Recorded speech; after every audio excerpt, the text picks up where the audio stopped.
So friends, today we will discuss about the introduction to F test of significance and analysis of variance. So today we will be discussing about the basic concept or introductory part of F test of significance and analysis of variance. In next lecture, I will be discussing about the design of experiment, basic terms related with the design of experiment and different types of ANOVA that is being utilized for design of experiment. So let us start with the F test.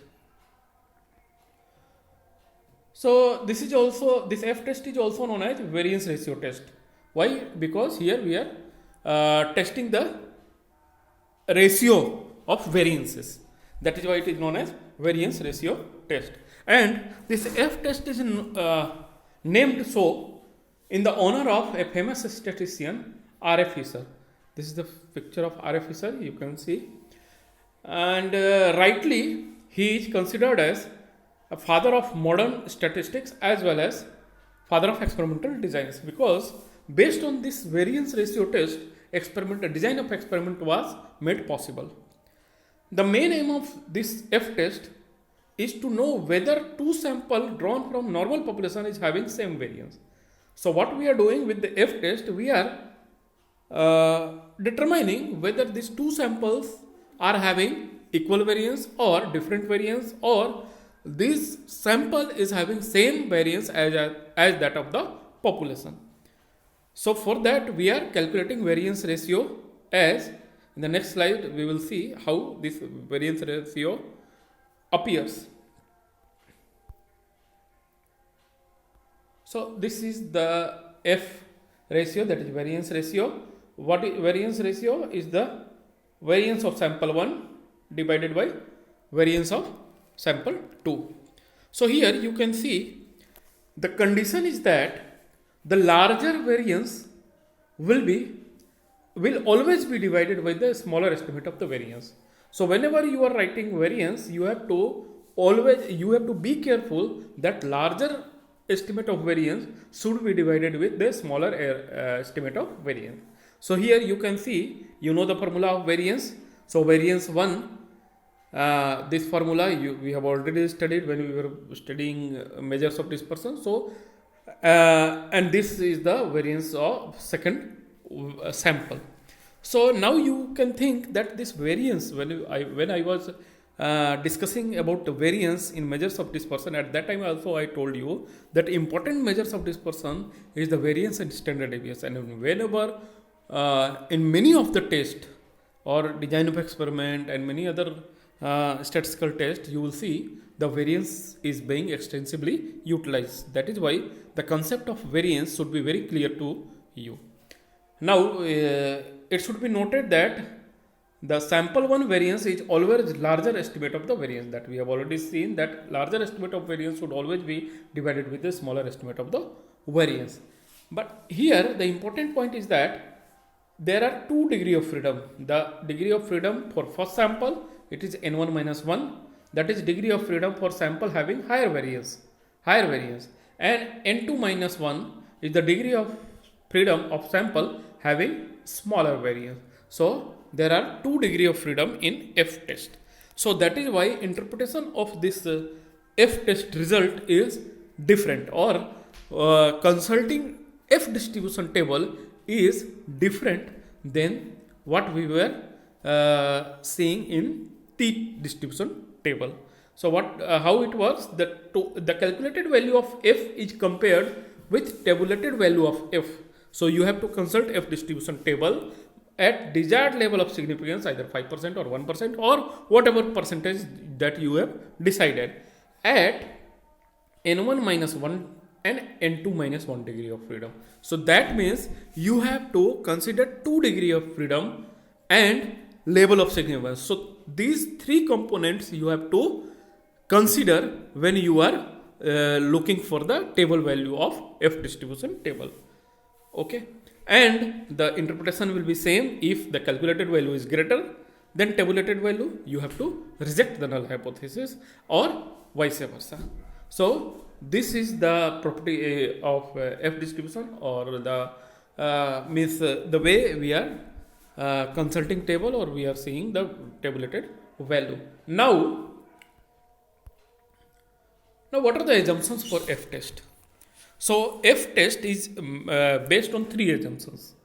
These three assumptions are very important because F test is the backbone of any design of experiment. So this, in any design of experiment, you have to consider these three assumptions. First is the normality. That means the value in each group should be normally distributed. So whatever groups you have made or whatever samples you have taken, the sample or group should be normally distributed. Then homogeneity. The variance within each group should be equal for all the groups. So suppose there are 1, 2, 3 groups. So each group variance, that is sigma 1 square, then sigma 2 square, then sigma 3 square.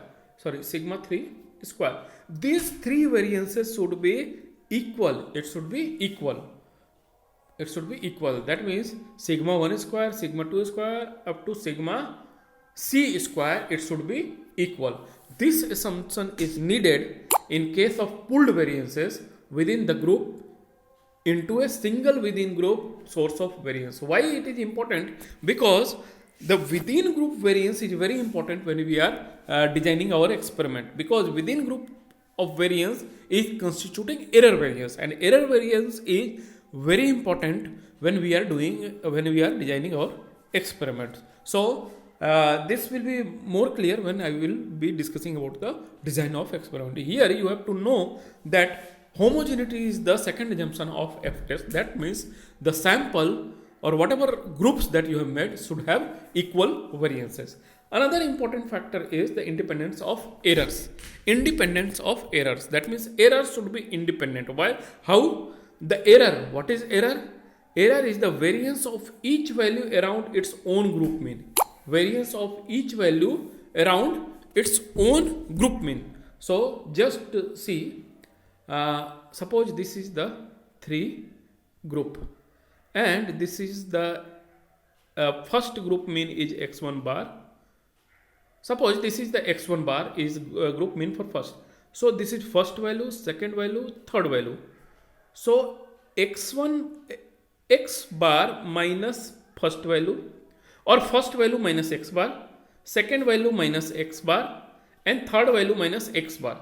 So that deviation of value from mean, deviation of value from group mean is called as error.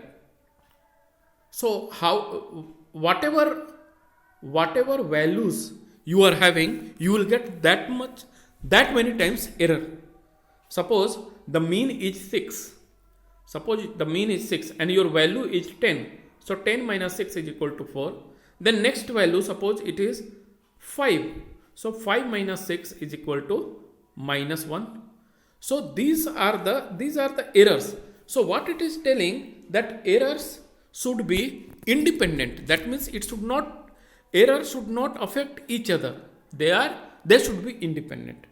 That means they are not depending on each other. So these are the three assumptions for F test that you have to consider when you are designing your experiment. If any of the assumptions is getting violated, the F test will not fit for that design of experiment. Now, based on F test, analysis of variance is working.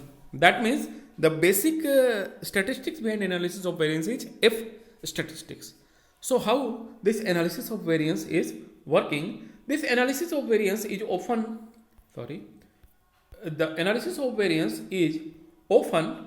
abbreviated as ANOVA. Analysis of variance. So what is ANOVA? It is a statistical technique, and with this technique we are testing whether mean of more than two quantitative population are equal. So what you have to see the difference between t-test and f-test. In t-test, there was always two. We were testing the difference between two, either sample mean and population mean, or two sample means.